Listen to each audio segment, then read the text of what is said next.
बिस्मिल्लाहिर्रहमानिर्रहीम। अस्सलाम वालेकुम स्टूडेंट्स, कैसे हैं आप सब। उम्मीद करती हूँ ठीक होंगे, सबकी ईद अच्छे से गुजरी होगी। अब अगर अपनी इंजॉयमेंट आप लोगों ने अच्छे से गुजार लिया, ख़त्म कर लिया, तो अब अपनी स्टडीज़ पे वापस आ जाएं। आज से हम लोग अपना सेकंड टर्म स्टार्ट करने लगे हैं। सेकंड टर्म में हम अपना जो चैप्टर है वहाँ 3 है, चैप्टर 3 से हम स्टार्ट करेंगे जिसका नाम है बायोडाइवर्सिटी। चैप्टर स्टार्ट करने से पहले मैं आपको कुछ इन्फॉर्मेशन देना चाह रही हूँ आपके पेपर के बारे में कि अगर आपको पेपर आता है बायो का तो आपने पेपर कैसे अटेम्प्ट करना है। तो आ जाएं अपने पेपर पे। स्टूडेंट्स, आपका पेपर कुछ इस तरह से होगा। आपको शीट्स मिलेंगी, उनमें फर्स्ट शीट आपकी ये वाली आ जाती है। इस शीट में सबसे ऊपर आपने पहले डेट, मंथ एंड ईयर लिखना है। फिर उसके बाद जब आप अपना उस दिन का, जिस दिन आपका पेपर है, उस दिन की डेट, उस माह, जिस माह में आप पेपर दे रहे हो और जो ईयर आ रहा है वो लिख के, तो फिर आप जब नीचे देखेंगे तो आपको ये 2 कॉलम्स नजर आएंगे। इन कॉलम्स में इस साइड का जो कॉलम है ये आपका पेपर कोड है, यानी जब आपको आपका पेपर मिलता है तो उसके ऊपर कोड दिया गया हुआ होता है। आपने उसको देखकर यहाँ पे उस कोड को लिखना है। जब आप ऊपर लिख देंगे तो उसके अकॉर्डिंग आपने नीचे बबल्स को फिल करना होता है। फॉर इंस्टेंट मैंने यहाँ पे 1 2 3 4 लिखा है। अब जो मैंने 1 लिखा है उसके अकॉर्डिंग जो नीचे बबल नंबर 1 है मैंने उसको फिल किया है। आपने कंप्लीट फिल करना है उसको। उसके अंदर आपने हल्का सा छोड़ना नहीं है और ना ही उसको इतना ज़्यादा फिल कर देना है कि वो बैक पर उसका यानी प्रिंट जाना शुरू हो जाए। कोशिश ये करें कि आप अपना इंक पेन लें, उसी से फिल करें। मार्कर का यूज़ या बॉल पॉइंट का यूज़ ना करें, क्योंकि इंक पेन से एक तो पीछे ज़्यादा जाएगा नहीं और दूसरा इंक पेन आपको कहा भी गया है कि आप जो पेपर अटेम्प्ट है अपना इंक पेन से किया करें। उसके बाद जब आप पेपर कोड पे सारा कंप्लीट लिख देंगे फिर आप नेक्स्ट पे आ जाएंगे तो आपका रोल नंबर आ जाएगा। रोल नंबर आपकी जो स्टेटमेंट ऑफ एंट्री या जिसको कहेंगे आपकी जो सिलेबस डेट शीट दी गई होती है उसके ऊपर आपका रोल नंबर लिखा होता है। आपने वहाँ का रोल नंबर यहाँ पे लिखना है। उसके अकॉर्डिंग नीचे अगेन आपने बबल्स को भी फिल कर देना है। देन आ जाए साइड पे, तो ये पूरा जो कॉलम है इसमें आपका फर्स्ट आ जाता है डेट। अगेन जो आपने यहाँ डेट लिखी है वही डेट यहाँ मेंशन करनी है। आप मैट्रिक यानी 9th 10th का पेपर दे रहे हो या inter first year second year का दे रहे हो, तो आप मैट्रिक का दे रहे हो इसलिए आप मैट्रिक के सर्कल को फिल करेंगे। देन अगर 9th क्लास है तो वो पार्ट 1 आ जाता है, 10th है तो पार्ट 2 आ जाएगा। आप 9th क्लास में हो तो आप पार्ट 1 के बबल को फिल करोगे। देन एनुअल या सप्ली, हम एनुअल का पेपर देंगे तो हम एनुअल के सामने वाले बबल को जो है वो फिल करेंगे। मॉर्निंग इवनिंग, ये आप लोगों को अब बेहतर पता होगा। जब आप लोगों को आपके पेपर्स मिलते हैं, बहुत सारे बच्चों की इवनिंग शिफ्ट भी बनती है, बहुत सबकी मॉर्निंग बनती है। उसके अकॉर्डिंग आपका जो पेपर का आपका मॉर्निंग या इवनिंग की शिफ्ट होगी आप उसको यहाँ सर्कल कर देंगे। उसके बाद सब्जेक्ट नीचे आपका बायोलॉजी आ जाएगा। देन आ जाता है ये नीचे वाला बॉक्स, तो यहाँ पे आपका नेम आ जाता है। आपने पूरा नेम लिखना है, क्लियर राइटिंग में लिखना है। देन आपका फादर नेम आ जाएगा। रोल नंबर इन वर्ड्स, यानी कि जो आपने अपना ऊपर यहाँ पे रोल नंबर लिखा था उस रोल नंबर को आपने अब वर्ड में लिखना है, प्रॉपर लिखना है, पूरा लिखना है। सिग्नेचर जब आते हैं तो बहुत सारे बच्चे सिग्नेचर में जो वो डिज़ाइन वाला सिग्नेचर करते हैं उस तरह से करते हैं। कोशिश करें कि यहाँ पे अभी आप उस तरह से डिज़ाइनिंग वाले सिग्नेचर ना करें। जो आपका पूरा पेपर पे जो नेम है वही आप इजीली, यानी थोड़ा सा आप हल्का सा स्टाइल दे लें उसको और उसमें लिख दें। इतनी स्टाइलिंग के साथ मत लिखें कि एग्जामिनर या चेकर को समझ ही ना आए कि या आपने ही साइन किए हैं, नेम वही है या नहीं। कोशिश ये करें कि आप अपना ही नेम सिंपल वर्डिंग में लिख दें। ये आपका हो गया शीट नंबर 1 जो कि आपने अच्छे से फिल कर दी।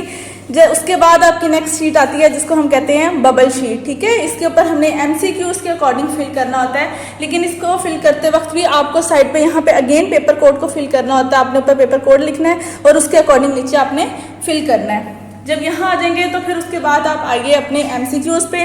MCQs अगर आप देखो तो आपके पास MCQs इस तरह से आएंगे। ठीक है, ऑलमोस्ट आपके 12 MCQs होते हैं। आप MCQ को यहाँ से देखो और उसके बाद यहाँ पे उसको फिल करो।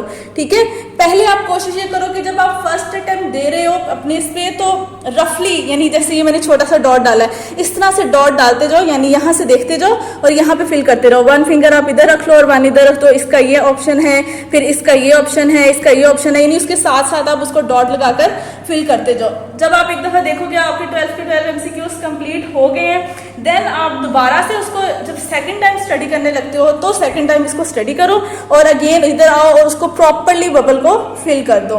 अक्सर बच्चे ऐसे करते हैं फर्स्ट टाइम में ही पूरा बबल फिल करने लग जाते हैं। और जब वो पूरा बबल फिल कर रहे होते हैं, समटाइम्स ऐसे होता है यहाँ से पढ़ते पढ़ते पढ़ते पढ़ते फिफ्थ का आंसर सपोज आपका भी नहीं याद आ रहा, आप उसको छोड़ के नेक्स्ट पे आ जाते हो। नेक्स्ट आपने यहाँ से देखा उसका आंसर सपोज ए कैल्शियम है, तो आप यहाँ पे क्या करते हो, 6 की बजाय फिफ्थ वाले को ही फिल कर देते हो, ठीक है।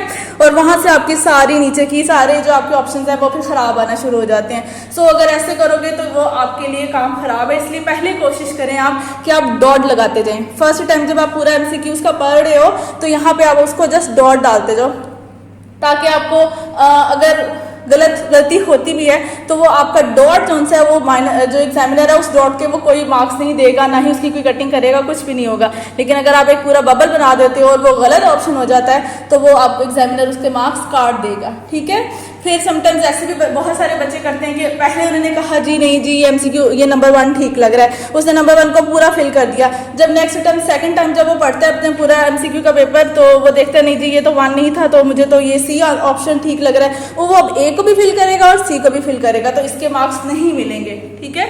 इसलिए भी मैं आपको कह रही हूँ कि पहले आप फर्स्ट अटेम्प्ट में डॉट डालते जाओ, ताकि सेकंड अटेम्प्ट में अगर आपको कोई डाउट लग रहा है तो आप उसके अकॉर्डिंग उसको अच्छे से ठीक कर सकते हो। क्योंकि अगर आप एक ही एमसीक्यू के 2 फिल कर दोगे तो वो मार्क्स नहीं मिलेंगे। और बच्चे अक्सर ऐसे करते हैं, उनको नहीं समझ में आ रही होती उसको वो पूरा ही कट करके नीचे आ जाते हैं, तो नीचे वालों का तो नंबर मिलना ही नहीं है ना। क्योंकि जब एमसीक्यूज ही 12 है तो उन्होंने 12 तक देखना है, 13 वाले पे वो जाएंगे ही नहीं। 13 आपने लिखा है नहीं लिखा, क्या लिखा है, उनको उससे कोई गर्ज नहीं है। उन्होंने उतने ही एमसीक्यूज चेक करने हैं जितने आपको एमसीक्यूज का जो पेपर है उसमें मिले होंगे, ठीक हो गया। सो एमसीक्यूज को आप बहुत ध्यान से किया करें, फर्स्ट टाइम में ही उसको पूरा प्रॉपर मेरे और जो आपकी रिकमेंडेशन है, मैं जो आपको कहूँगी रिकमेंड करूँगी कि पूरा बबल फर्स्ट टाइम में फिल मत करें, फर्स्ट टाइम में जस्ट डॉट डालते जाएं, ताकि आपको पता चल जाए हाँ मैंने इसका आंसर ये लिखा है, इसका आंसर ये यहाँ पे दिया है। जब सेकेंड टाइम दोबारा उसको रिव्यू करें फिर प्रॉपरली फिल कर लें, ठीक हो गया। अब आपका नेक्स्ट आ जाता है जो थर्ड शीट है, वो आ जाती है ये वाली शीट जिसको हम मार्क्स शीट भी कहते हैं, या जिस पे आपने पेपर स्टार्ट करना होता है। इसके ऊपर आपका आ जाता है फर्स्ट ऑफ ऑल आपका यहाँ नेम आ जाएगा, नेम के बाद यहाँ आते हैं तो आपका रोल नंबर आएगा जो कि आपने अपने मैथ की राइटिंग में लिखना है। उसके बाद नीचे उसको आपने बाकायदा उर्दू वाला पूरा उसको फिल करना है, ठीक। उसके बाद नीचे आएंगे तो यहाँ फर्स्ट ऑफ ऑल मजमून आ जाता है जिसमें हम बायोलॉजी लिखेंगे। फिर पर्चा यानी एग्जाम आपका क्या है, एग्जाम कंपलसरी है या फिर यानी सप्लीमेंट्री है, तो वो आपका ये कंपलसरी नहीं है, ये इख्तियारी आ जाता है। डेट आप डालेंगे और इम्तिहान यानी सालाना है या फिर यानी सप्ली वाला है उसमें आ जाएगा तो आपका ये सालाना आ जाएगा। उसके बाद अब ये ब्लॉक छोड़ देंगे, ये सब एग्जामिनर यूज़ के लिए होते हैं, आपने यहाँ से नीचे से स्टार्ट करना है, ठीक है। बहुत सारे बच्चे ऐसे करते हैं कि वो इस पूरे पेपर पे ना, ये वाला जो पेपर है इस पे बड़ा बड़ा करके लिख देते हैं क्वेश्चन नंबर 2, जिस तरह आपका जो ये गया था आपका क्वेश्चन नंबर 1 एमसीक्यूज का। जब आप नेक्स्ट देखोगे तो आपका जो नेक्स्ट वाला क्वेश्चन है यहाँ से वो आ जाता है क्वेश्चन नंबर 2, ठीक है। सेक्शन 1 क्वेश्चन नंबर 2, बहुत सारे बच्चे यहाँ पे इतना बड़ा बड़ा लिखना शुरू कर देते हैं, सेक्शन 1 क्वेश्चन नंबर 2, फिर आगे उसका पार्ट। तो वो जो इतना बड़ा बड़ा लिख रहे हो आप ये अपनी शीट्स को ज़ाया कर रहे हो। ज़ाया नहीं करना, इतना बड़ा बड़ा नहीं लिखना, क्योंकि आप लोगों को जो वो एक बुकलेट मिल जाती है बस यही मिलती है, इसके अलावा एक्स्ट्रा शीट नहीं मिलेगी। और बायो में आपने बाकायदा लिखना होता है, डायग्राम्स बनानी होती हैं, तो आपको बहुत ज़्यादा शीट्स की ज़रूरत पड़ती है। इसलिए कोशिश ये करें कि बायो के अंदर आप इतना बड़ा ना लिखें, ठीक है, लेकिन इतना छोटा भी नहीं होना चाहिए कि एग्जामिनर को समझ ही ना आए। आप ये वाली 2 लाइन्स यूज़ करो, या मार्कर के साथ हेडिंग देनी है तो 1 लाइन में ही ज़रा प्रोमिनेंट करके heading they low and that's it, ठीक है। यहाँ से फिर हम लोग स्टार्ट करते हैं। अब अगर स्टार्ट करते हैं और मैं पेपर की तरफ आती हूँ तो आपके सेक्शन 1 के अंदर 3 है, ये आपके जो कह लें कि शॉर्ट क्वेश्चन आंसर्स का क्वेश्चंस होते हैं वो 3 होते हैं, question number 2, question number 3 and question number 4। अब क्वेश्चन नंबर 2 में आगे आपके पास बहुत सारे क्वेश्चंस होते हैं जिनमें से आपने एनी 5 यानी 5 को अटेम्प्ट करना है। ये मैं जो आपको दिखा रही हूँ ये आपके जो स्कूल का हम जो पेपर बनाते हैं ये वो वाला पेपर है, ठीक है। सो आपने एनी 5 को जब इनमें से अटेम्प्ट करना है, कोशिश ये करनी है कि आप वो 5 चूज करो जो आपको बहुत अच्छे से आते हैं, ठीक है। पहले वो 5 लिखो, उसके बाद फिर आगे कुछ सोचो कि कहीं और मैंने कोई और लिखना है या नहीं लिखना। कोशिश ये करें कि फर्स्ट 5 जो लिख रहे हो वो इतने अच्छे होने चाहिए कि आपको 6 वाले पे या एग्जामिनर को 6 वाले पे जाने की ज़रूरत ना पड़े, उसके अलावा जब आपने ये 5 पूरे अटैम्प्ट कर लिए हैं तो आप जिस शीट पे ये 5 अटैम्प्ट कर रहे हो, सपोज आपने ये शीट यूज़ की है और आपका 5th वाला यहाँ पर ख़त्म हो गया है। अब आप जो ये सेकंड वाला क्वेश्चन है, क्वेश्चन नंबर 3, वो यहाँ नीचे से स्टार्ट मत करें, इसको अभी आप ऐसे ही जाने दें और नेक्स्ट शीट पे ये वाला नेक्स्ट वाला क्वेश्चन स्टार्ट करें। ठीक हो गया। ऐसा मैं क्यों कह रही हूँ, ऐसा मैं इसलिए कह रही हूँ कि जब आप पूरा पेपर एक दफ़ा कर लेते हो, यानी हर इसका भी 5 अटैम्प्ट कर लिए, इसके भी 5 कर लिए, इसके भी 5 कर लिए, देन आपने लॉन्ग कर लिया, उसके बाद आप जब दोबारा पेपर रीचेक कर रहे हो तो आपको लग रहा है कि मैंने जो क्वेश्चन नंबर 2 का जो पार्ट मैंने 3 लिखा है या 4 लिखा है, मुझे इसमें कुछ डाउट लग रहा है, तो आप फिर उसमें क्वेश्चन नंबर 6 अटैम्प्ट कर सकते हो अपने इस शीट के ऊपर जो आपने यहाँ से ये नीचे वाली लाइंस छोड़ दी थी। ठीक है, क्योंकि आप अगर ये कहोगे कि मैं एंड पे अटैम्प्ट कर लूँ तो उसके मार्क्स नहीं मिलेंगे आपको। एक क्वेश्चन के मार्क्स 1 2 3 4 ये आप ऐसे ही लिखोगे, ऐसे नहीं है क्वेश्चन नंबर 2 लिख रहे हो, उसके नीचे ये 3 लिखी है, उसके बाद थर्ड वाले का ये आसान लग रहा है, आपने ये लिख लिया, फिर फोर्थ का ये आसान लग रहा है, अब तो आपने ये लिख लिया है, इसके मार्क्स आपको नहीं मिलेंगे। आपको पहले इसको पूरा कंप्लीट करना है। जब ये पार्ट आपका पूरा कंप्लीट हो जाएगा फिर आप इस पार्ट पे आओगे। इस पार्ट के क्वेश्चन नंबर 3 के पार्ट के बीच में आप क्वेश्चन नंबर 2 का कोई आंसर या 4 का कोई आंसर नहीं दे सकते हो, वो दोगे तो उस आंसर के मार्क्स नहीं मिलेंगे, वो कट कर दिया जाएगा। ठीक है, इसी तरह 4 वाले में आप 2 3 के नहीं लिख सकते हो, यानी आपने जो पार्ट स्टार्ट किया हुआ है आपको पहले उसी पार्ट के क्वेश्चन को कंप्लीट करना है, तभी आप नेक्स्ट पार्ट पर जाओगे। क्लियर है ये? इसलिए मैं आपको कह रही हूँ कि जब एक पार्ट जहाँ पे आप खत्म कर रहे हो उसके नीचे अगर लाइंस बच रही हैं तो उसको उस टाइम पे कट मत करो, नेक्स्ट पेज पे जाके नेक्स्ट क्वेश्चन स्टार्ट कर दो। ठीक है, और एट द एंड जब आप अपने पूरे पेपर को दोबारा से पढ़ोगे और आपको कुछ ऐसा लगता है कि नहीं मुझे क्वेश्चन नंबर 6 अटैम्प्ट कर लेना चाहिए, मुझे अपने इस क्वेश्चन में कुछ डाउट हो रहा है, तो फिर आप क्वेश्चन नंबर 6 एक एक्स्ट्रा क्वेश्चन कर सकते हो, इससे ज़्यादा नहीं। क्योंकि वैसे तो जो एग्जामिनर होता है वो फर्स्ट 5 ही चेक करता है, 6 वाले को देखता भी नहीं है, लेकिन हाँ समहाउ अगर उस एग्जामिनर का मूड अच्छा है, वो आपको पास करना चाह रहा है, या आपकी राइटिंग उसको बहुत अच्छी लग गई है, या आपने डायग्राम इतने अच्छे से बना दिया कि वो कहीं ना कहीं से आपको नंबर देना चाह रहा है, तो वो आपके 6 वाले क्वेश्चन को पढ़ लेगा और ऊपर कहीं अगर आपकी कोई कटिंग हुई हुई है तो उसको उस क्वेश्चन को स्किप करके 6 वाले के मार्क्स दे देगा। पर ये एग्जामिनर पे डिपेंड करता है, आप ये 50-50 वाला चांस है। आप ये मत कहें कि जी नहीं मैं तो 6 लिख के आया था, 6 वाला का ठीक था उसका गलत था, मुझे फिर भी नंबर पूरे मिलेंगे, ऐसा नहीं है। एग्जामिनर पे डिपेंड करेगा कि उसने 6 को चेक करना है या नहीं है। आपको मैं इसलिए कह रही हूँ कि आप वो कर सकते हो इन केस अगर आपका कोई ऐसा इशू आ रहा है। ठीक है, उसके बाद अच्छा जब आप ये पेपर अटेम्प्ट करते हो, क्वेश्चंस को अटेम्प्ट करते हो, तो बायो के क्वेश्चंस के लिए अगर वो डिफाइन है तो आपने डेफिनेशन तो लिखनी ही लिखनी है, उसके साथ एग्जाम्पल मस्ट है। अगर आप एग्जाम्पल नहीं लिखते हो तो आपको मार्क्स नहीं मिलते हैं। ठीक है, यानी 2 मार्क्स का है तो आप ऐसे समझो 1 मार्क आपकी डेफिनेशन के लिए और 1 मार्क आपके एग्जाम्पल के लिए। ठीक, अगर आप एग्जाम्पल नहीं लिखोगे आपको 2 मार्क्स नहीं मिलेंगे। इसके अलावा जहाँ डायग्राम पॉसिबल है आपने उसको वहाँ डायग्राम को भी बनाना है। फिर अगर आप 2, 3, 4 वाले क्वेश्चंस अटेम्प्ट कर लेते हो, उसके बाद आप सेक्शन 2 पर आ जाते हो जिसमें आ जाते हैं लॉन्ग क्वेश्चंस। ठीक है, आपने उन्होंने यहाँ लिखा है अटेम्प्ट एनी 2, यानी 5, 6, 7 में से आपने कोई से भी 2 लिखने हैं। 5 भी लिख सकते हो, 7 भी लिख सकते हो, 6 भी, 7 भी, 5 भी, 6 भी। और जब ये लिख रहे हो तो इट्स मीन अगर 5 लिख रहे हो तो 5 का A और 5 का ही B लिखना है। ऐसा नहीं करना कि 5 का आप 5 और 6 अटेम्प्ट कर रहे हो तो 5 का A लिख के 7 का B लिख रहे हो, ऐसा नहीं होगा। आपने अगर 5 अटेम्प्ट करना है तो 5 का ही A ऑप्शन होगा और 5 का ही B होगा। 6 अटेम्प्ट कर रहे हो 6 का A, 6 का B। 7 अटेम्प्ट कर रहे हो तो 7 का A, 7 का B। इसके अलावा जब आपने ये चीज़ अटेम्प्ट करनी है तो यहाँ पे जो लॉन्ग क्वेश्चन है आपको पता है ये पूरे डिटेल में होता है, चाहे वहाँ डिस्क्राइब लिखा हो या ना लिखा हो, नोट लिखा हो या ना लिखा हो, डिटेल वर्ड लिखा हो या ना लिखा हो, ये वर्डिंग लिखी हो या ना लिखी हो।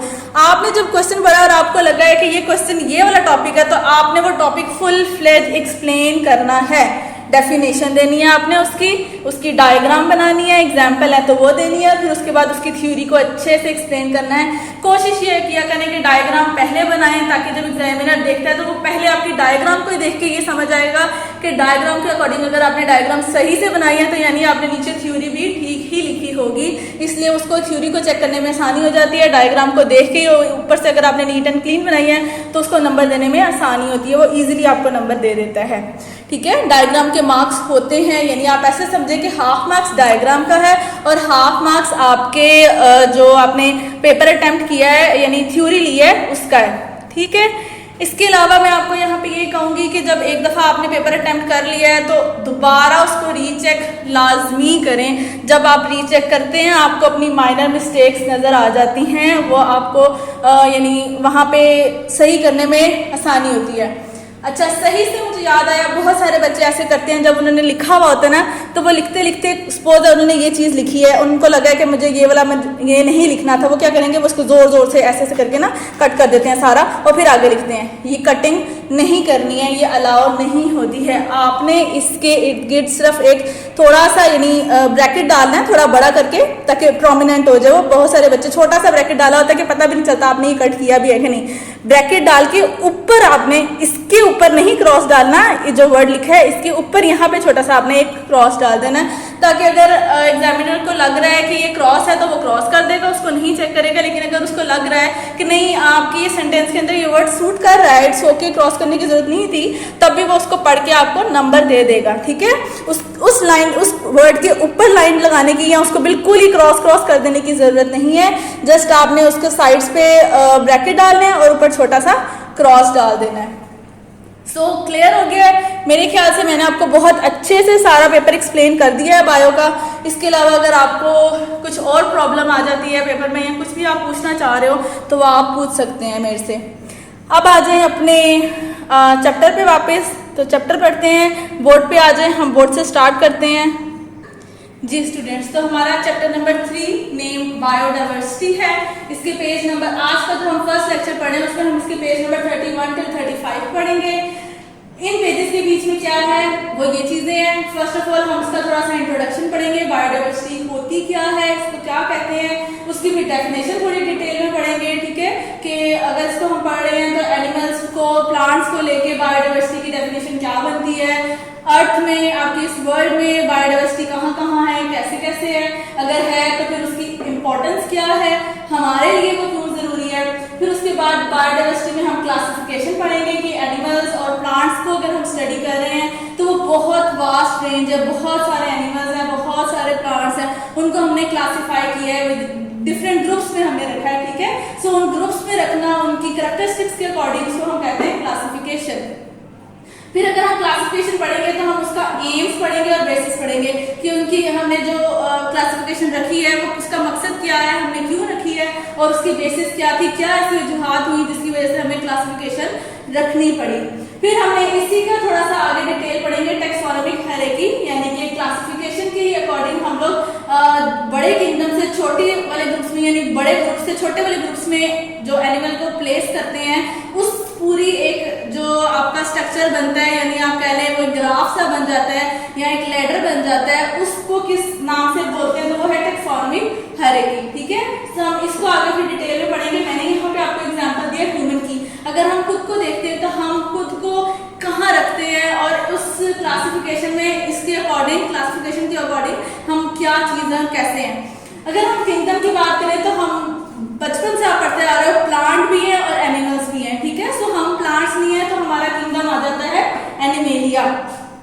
फाइलम की बात करें तो कॉर्डेटा में आ जाते हैं, यानी ये थोड़ी डिटेलिंग आ जाती है, लेकिन अगर मैं आपको बताऊं, थोड़ा सा बताऊं, ब्रीफ दूं, तो हम पढ़ते आ रहे हो वर्टिब्रेट्स और इनवर्टिब्रेट्स होते हैं। ठीक है, सो वर्टिब्रेट्स और इनवर्टिब्रेट्स वाली जो चीज है वो यहाँ फाइलम में आ जाती है। हम लोग वर्टिब्रेट्स हैं, सो हम कॉर्डेटा में आ जाते हैं। क्लास की बात करें तो हम कॉर्डेटा के अंदर हमने क्लासेस पढ़ी हैं 5, जिसमें फिशेस थी, एम्फीबियंस थे, रेप्टाइल्स थे, बर्ड्स थी और मैमल्स थे। तो हम फिश भी नहीं है, एम्फीबियन भी नहीं है, यानी कैरेक्टर वाइज अगर देखें तो हम मैमल्स में आते हैं, तो हमें क्लास मैमेलिया मिली है। ये सब ऑर्डर वाइज चल रहा है, आप इसको ऐसा नहीं कर सकते हो कि फाइलम पहले रख दो, किंगडम बाद में रख दो। ठीक है, या क्लास पहले रख दो, फाइलम बाद में, ये ऐसे ही ऑर्डर वाइज चलेगा कि सबसे बड़ा जो है वो किंगडम है, फिर फाइलम है, फिर क्लास है, ऑर्डर है, फैमिली है, जीनस है और स्पीशी है। अगर मैं इसको आपके घर से रिलेटेड बात बताऊं, यानी इजी वर्ड में बताऊं, तो समझो किंगडम आपके दादा अब्बू आ जाते हैं। ठीक है, सो वो सबसे बड़े थे तो वो दादा अब्बू आ गए। फाइलम में आपके सारे ताया, चचा, पापा के, फुफ्फो, ये सारे आ जाते हैं। क्लास के अंदर फिर आप स्पेसिफिक करो तो आपके फादर का आगे से बच्चे आ जाते हैं। ठीक है, यानी छोटे बड़े से लेवल से आओ और आगे छोटे छोटे छोटे छोटे आने तक एट द एंड आप आ जाते हो। ठीक है, सो हमारा जो साइंटिफिक साइंटिफिक नेम है, क्योंकि ये सारी साइंस की आप स्टडी कर रहे हो ना, साइंटिफिकली सब चीजें पढ़ रहे हो, तो हमारा जो साइंटिफिक नेम है ह्यूमंस का वो है होमो सैपियन। तो हमारा फैमिली और जीनस अक्सर ये क्वेश्चंस में बल्कि सभी आ जाता है, एमसीक्यूज में आ जाता है, what is the class of human being या what is the genus of human being, ठीक है। सो आपको नीचे 4 ऑप्शंस दिए जाते हैं और आपने उसमें टिक करना होता है। तो हमारी जीनस आ जाती है होमो, फैमिली आ जाती है होमिनिडाए, स्पीशी आ जाती है होमो सैपियन, ठीक है। सो मैंने ये तो आपको एक ओवरव्यू दे दिया, लेकिन अभी हम डिटेल में भी इसको बुक से भी सारा पढ़ते हैं। Now come to your book, page number 31 जी, biodiversity. At least 10 million kinds of organisms inhabit the earth, but less than 1/3 of these have been studied and catalogued, put in order by biologists. 10 million different kinds of organisms हैं। इसको चाहे तो आप underline कर लें, ये आपके MCQs में पूछा जाता है कि कितने मिलियन ऑर्गेनिजम्स अर्थ पर हैं, ठीक है। सो वो कह रहे हैं 10 मिलियन है, लेकिन इन 10 मिलियंस में से भी अभी तक हमने जितने डिस्कवर करके और जिनको हमने ऑर्डर वाइज रखा है ग्रुप्स के अंदर, वो कितने हैं, 1/3 हैं। Diversity among the Earth's organism is more obvious than the fundamental unit of life. We see that all organisms share many biological characteristics. 5 principal groups of organisms are prokaryote, protista, fungi, plants and animals. In this chapter, we will focus on the difference among different groups of organisms. We will also see how are organisms classified and names and what are the concern with the existence of biodiversity. सो इस पूरे paragraph में आपको first line ही याद रखने वाली थी, बाकी जो सब है वो हम आगे पढ़ेंगे। इस सब में बाकी वो यही कह रहे हैं कि हम लोगों ने किंगडम्स जो देखी हैं, मैंने आपको अभी बताया कि आप छोटे लेवल से जो पढ़ते आ रहे हो वो 2 ही पढ़ रहे हो, प्लांट्स और एनिमल्स, लेकिन इसी में आप आगे देखोगे 5 किंगडम्स हैं हमारे, ठीक है। उनमें प्रोकैरियोट्स हैं, जो कि मैंने आपको जो लास्ट हम चैप्टर 4 पढ़ते आ रहे थे, जिसमें हमने प्रोकैरियोट्स और यूकैरियोट्स का थोड़ा डिफरेंस बताया था, ठीक है। सो इसमें वो प्रोकैरियोट्स को पहले हम लेके आते हैं, फिर प्रोटिस्ट आ जाते हैं, एनिमल्स नहीं यानी ऑर्गेनिजम्स आ जाते हैं, फिर फंजाई आ जाती है, प्लांट्स और एनिमल्स आ जाते हैं। इनको हमने क्यों 5 में रखा है, ये हम आगे पूरा 5 किंगडम सिस्टम पढ़ेंगे कि इनके अंदर क्या ऐसी कैरेक्टरिस्टिक्स थी जिनकी बेसिस पे हमने प्रोकैरियोट्स को अलग कर दिया, प्रोटिस्ट को अलग कर दिया। आप देखोगे फंजाई भी एक प्लांट है, लेकिन फिर भी हमने फंजाई को एक अलग किंगडम में रखा है। क्यों रखा है उसकी भी हम डिटेल आगे पढ़ेंगे। देन प्लांट्स एंड एनिमल्स के बारे में हम पढ़ेंगे, ठीक है। नीचे आ जाए biodiversity. The term biodiversity has been derived from bio and diversity. Diversity means variety within a species and among species. Biodiversity is a measure of the variety of organisms present in different ecosystem. ये पूरी जो है ये 3 lines ये biodiversity की definition है। वो क्या कह रहे हैं कि बायोडाइवर्सिटी 2 वर्ड्स की कॉम्बिनेशन है, एक आ जाता है बायो और एक आ जाता है डाइवर्सिटी, ठीक है।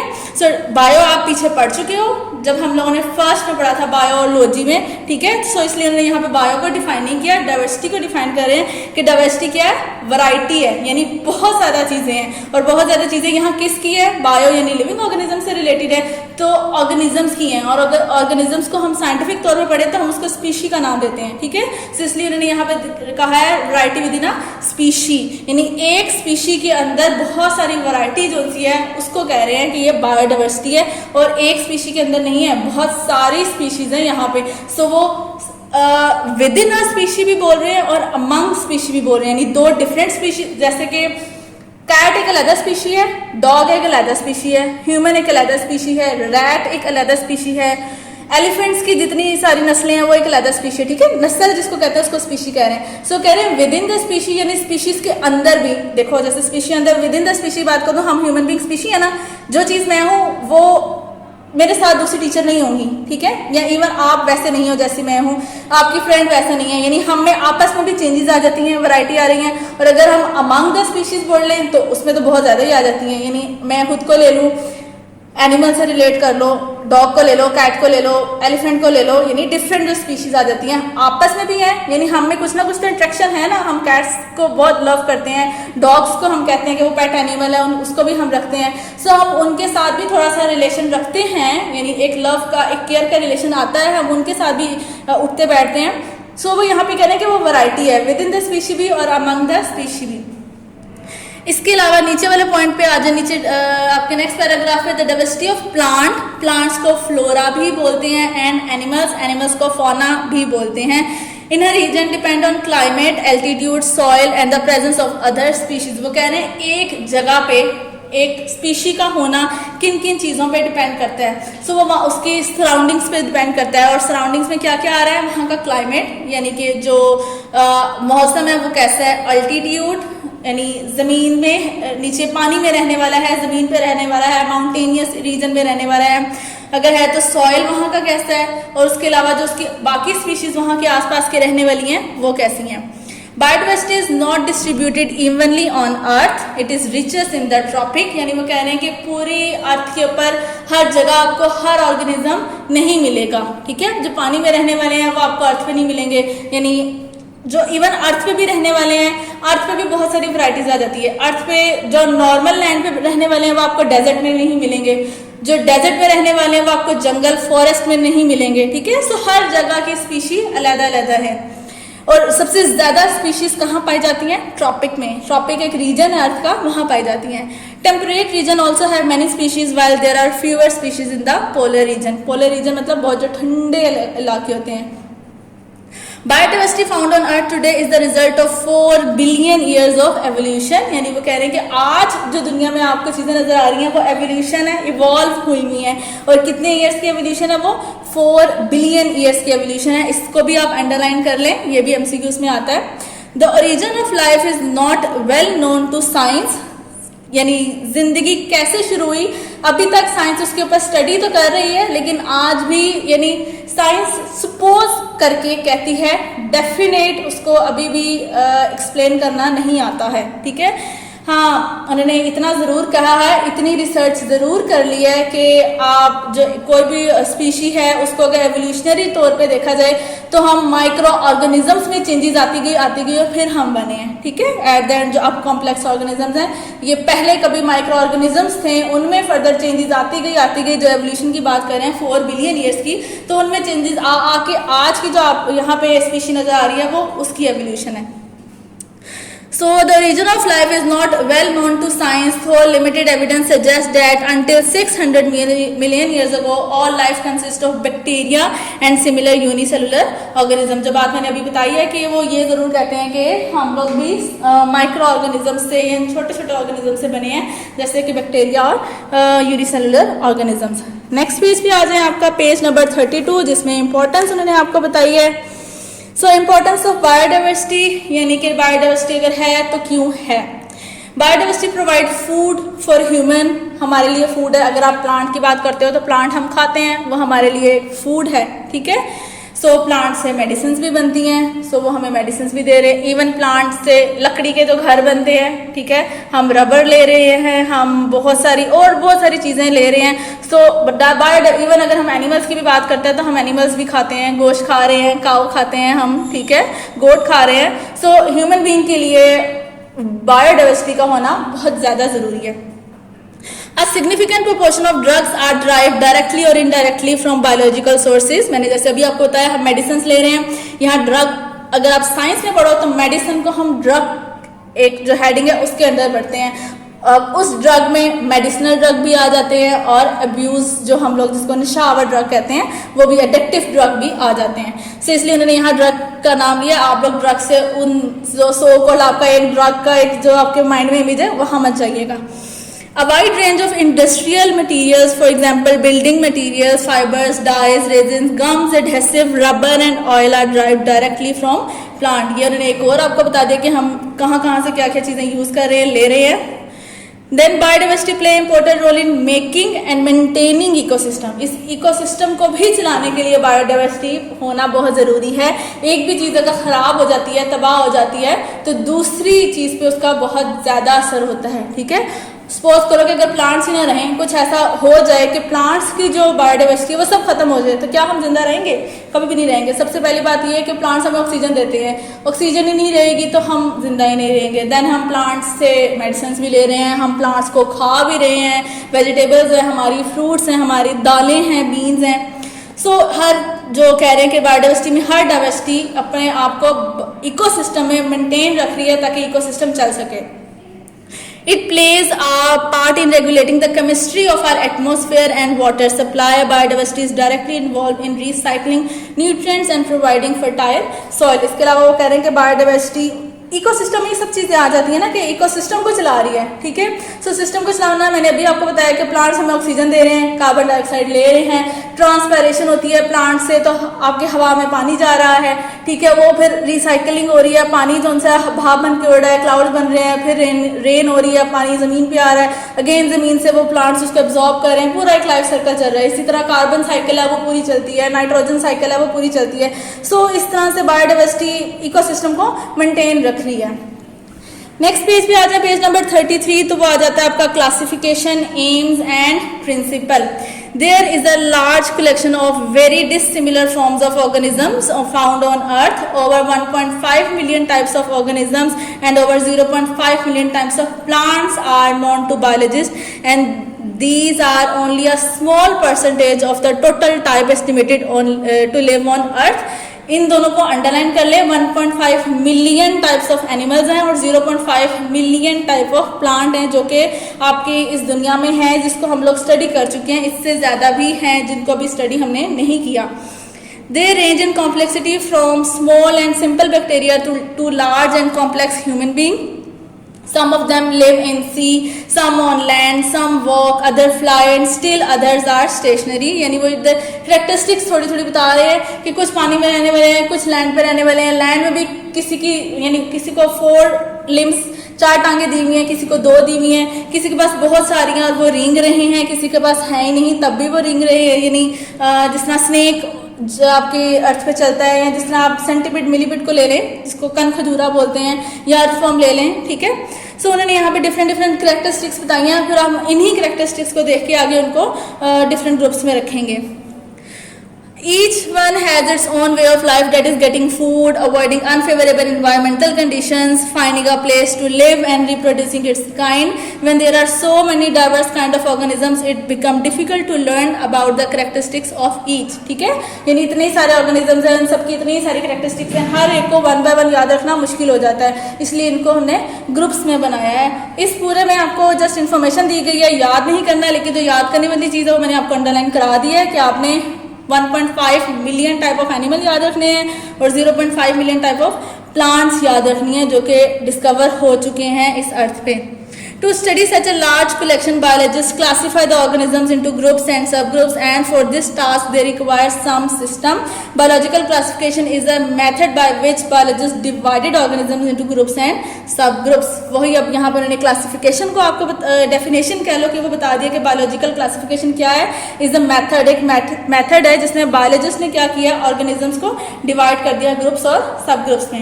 एम्स यानी कि क्या मकासद थे ये आपने याद करना है, ठीक है। इसको चाहे आप 3 पॉइंट्स बना लो, एम्स आ जाते हैं, डेफिनेशन आ जाती है टेक्सोनॉमी की या सिस्टमैटिक की। The branch of biology which deals with classification is called taxonomy, यानी ऐसी ब्रांच जिसके अंदर हम क्लासिफिकेशन को पढ़ते हैं उसको टेक्सोनॉमी कहते हैं। And the branch which deals with classification and also trace the evolutionary history of organisms is known as systematic. और ऐसी ब्रांच जिसमें हम क्लासिफिकेशन तो पढ़ रहे हैं लेकिन उस क्लासिफिकेशन में उस एनिमल की क्लासिफिकेशन के साथ साथ उस एनिमल का पिछला अबावजात क्या थे, पीछे से वो इवॉल्व कहाँ से हुआ था, उस चीज़ की भी स्टडी को अगर हम देखें, यानी कंबाइंड स्टडी देखें कि वो कहाँ से इवॉल्व हुआ था, एक वो और क्लासिफिकेशन भी, तो ये दोनों किस हेडिंग के अंदर आ रहे हैं, ये सिस्टमैटिक के अंदर आ रहे हैं। The main aims of both these branches are, इन दोनों के एम्स अब क्या हैं, to determine similarities and differences among organisms so that they can be studied easily. यानी अगर ऑर्गेनिजम्स को आप 5-6 ऑर्गेनिजम्स को अपने सामने रख रहे हो तो उनमें सिमिलैरिटी क्या है और उनमें डिफरेंसेस क्या है और उनको किस ग्रुप में रखना है। एक तो हमें ये चीज़ पता चल जाती है, ये हमारा एम था, और दूसरा क्या है, to find the evolutionary relationship among them, कि इन अगर कोई दोनों से भी 2 ऑर्गेनिजम्स आप स्टडी कर रहे हो उनके बीच में कोई रिलेशन है या नहीं है, इनके पिछले यानी अबावजात क्या थे, ये इवॉल्व किस चीज़ से हुए हैं। सो ये 2 एम्स थे, मकासद थे जिसकी वजह से हमने क्लासिफिकेशन किए। देन आ जाते हैं आप बेसिस, यानी इसका बैकग्राउंड क्या था, ऐसा क्या हुआ कि जिसकी वजह से क्लासिफिकेशन करनी पड़ी। Classification is based on relationship amongst organisms, and such relationship is got through similarities in characteristics. तो उन्होंने कहा कि इसकी बेसिक क्या थी कि हमने देखा बहुत सारे ऑर्गेनिजम्स आपस में इंटरेक्ट कर रहे हैं, ठीक है। सो अगर वो आपस में इंटरेक्ट कर रहे हैं तो उनके बीच में रिलेशनशिप है, और अगर रिलेशनशिप है, अगर हम उसको स्टडी करेंगे तो इट्स मीन कि उनमें बहुत ज़्यादातर सिमिलैरिटी है, तभी वो आपस में ज़्यादा इंटरेक्ट कर रहे हैं एज कम्पेयर टू दूसरी स्पीशी के। यानी हम देखें तो हम कैट डॉग्स के साथ उतनी बैठ के बातें नहीं करते हैं जितनी हम आपस में कर रहे हैं, ठीक है। So with in the species हम सिमिलैरिटी ज़्यादा रखते हैं, इसलिए हम में ज़्यादा अच्छा रिलेशनशिप है as compare to among the species, यानी दूसरी स्पीशीज के साथ। These similarities suggest that organisms are related to one another at some point in their evolutionary histories. However, some organisms are more closely related than others. For example, sparrows are more closely related to pigeon than to insect. It means that the former two have common evolutionary history. So यहाँ पे वो ये बात कर रहे हैं, उन्होंने एक एग्जाम्पल दे दिया कि अगर आप फ्लाइंग एनिमल्स को देखो तो हम उनका नाम दे रहे हैं बर्ड्स का, ठीक है। सो अगर आप बर्ड्स की बात करते हो तो सारे बर्ड्स एक दूसरे से मिलते हैं, स्पैरो, क्रो, पिजन और बहुत सारे जितने भी हैं, पैरट, ठीक है, ये सारे आपस में मिलते हैं। इनके पास वही सेम स्ट्रक्चर है, बीक है, विंग्स हैं, थिन बॉडी यानी थिन बोन्स हैं। ये आपस में ज़्यादा रिलेट करेंगे लेकिन दूसरे एनिमल्स के साथ रिलेट नहीं करेंगे। सम हाउ करेंगे लेकिन ज़्यादातर ये है कि नहीं करेंगे, इनमें आपस में ज़्यादा रिलेशनशिप है। सो इनका रिलेशनशिप ज़्यादा है, इनकी कहीं ना कहीं एवोल्यूशनरी हिस्ट्री में कोई एक मेन होगा जहाँ से फिर आगे ये डिफरेंट ऑर्गेनिजम्स बन के आगे निकले हैं। So when biologists classify organisms into groups and subgroups, the similarities are seen in external and internal structures and stages of development. So वो कह रहे हैं कि जब organisms ने इन organisms को biologists ने, साइंटिस्ट ने इन organisms को जब क्लासीफाई किया, ग्रुप्स में रखा, तो उन्होंने क्या चीज़ देखी? सिमिलैरिटीज देखी एक्सटर्नली, यानी बाहर से दिखने में कैसे हैं, विंग्स हैं, हाथ पाँव हैं, 4 लिम्स हैं, 2 लिम्स हैं, टेल है या नहीं, बॉडी पे बाल, फर है या नहीं, ठीक है, एक्सटर्नली। फिर इंटरनली भी देखा कि हार्ट है तो हार्ट एक ही है कि 2 हैं, हार्ट के 3 चैम्बर हैं कि 4 चैम्बर है, लंग्स हैं कि नहीं हैं तो कहाँ हैं, आर्टरीज वेन्स हैं या नहीं है, ब्लड है तो कैसा है, वो आर्टरी वेन में अंदर में है या ओपन है, बाहर ऐसे ही है, ठीक है। यानी इंटरनल भी देखा, एक्सटर्नल भी देखा, ये 2 चीज़ें देखी। और थर्ड चीज़ क्या देखी? स्टेजेस ऑफ डेवलपमेंट, यानी एक बेबी के बॉर्न होने से पहले से भी ले लो, ठीक है, वहां से लेके बड़े होने तक कि क्या चेंजेस थी, ठीक है, हर ऑर्गेनिज्म में क्या चेंजेस है। जिन ऑर्गेनिजम्स में सेम चेंजेस है उनको एक ग्रुप में रख दिया है, जिनमें डिफरेंट है उनको डिफरेंट। जिस हम में और बर्ड्स में या मॉस्कीटो में, अगर आपने उनकी लाइफ साइकिल, बटरफ्लाई की आपने लाइफ साइकिल पढ़ी है, मॉस्कीटो की पढ़ी है, अगर आप इनको देखो तो उनमें लार्वा, प्यूपा, ये चीज़ें आती हैं, हमें नहीं आती हैं, ठीक है। सो हम और वो डिफरेंट आ जाते हैं, हमें एक ग्रुप में नहीं रखा गया, बायोलॉजिस्ट ने नहीं रखा। सो उन्होंने डेवलपमेंट स्टेजेस को भी देख के ग्रुप्स में डिवाइड किया था।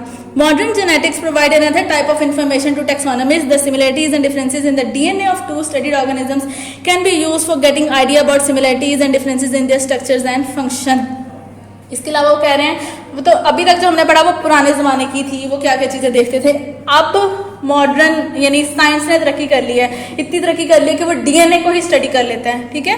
सो यहाँ पे ये कह रहे हैं कि अब साइंटिस्ट डीएनए को स्टडी करके डायरेक्टली बता सकते हैं कि हम इस ऑर्गेनिज्म को इस ग्रुप में रख सकते हैं, क्योंकि इस ग्रुप के सारे ऑर्गेनिजम्स का डीएनए ये है, सो इसका भी डीएनए उनके साथ ज़्यादा मैच हो रहा है, तो इसको इसके ग्रुप में रख दो, ठीक है। देन आ जाता है taxonomic hierarchy. The group into which organisms are classified are known as taxonomic hierarchy और टैक्सा, यानी ऐसे ग्रुप जिसमें ऑर्गेनिजम्स को क्लासीफाई किया गया है वो उसको क्या नाम दे रहे हैं? टैक्सा का नाम दे रहे हैं, ठीक है। Single taxon, the taxa form a ladder called taxonomic hierarchy, जो कि मैंने अभी बोर्ड पे भी बनाई हुई थी, किंगडम, क्लास, फाइडर, ऑर्डर, ये पूरी एक ऑर्डर वाइज चल रही है, तो ये एक लैडर लाइक स्ट्रक्चर बना रही है, इसलिए वो कह रहे हैं कि इसको उन्होंने टैक्सोनोमिक हायरार्की का नाम दिया। All organisms are divided into 5 kingdoms. So kingdom is the largest taxon. On the basis of similarities, each kingdom is further divided into smaller taxa in the following way. Next page पे आ जाए। इसमें उन्होंने smallest यानी ये सबसे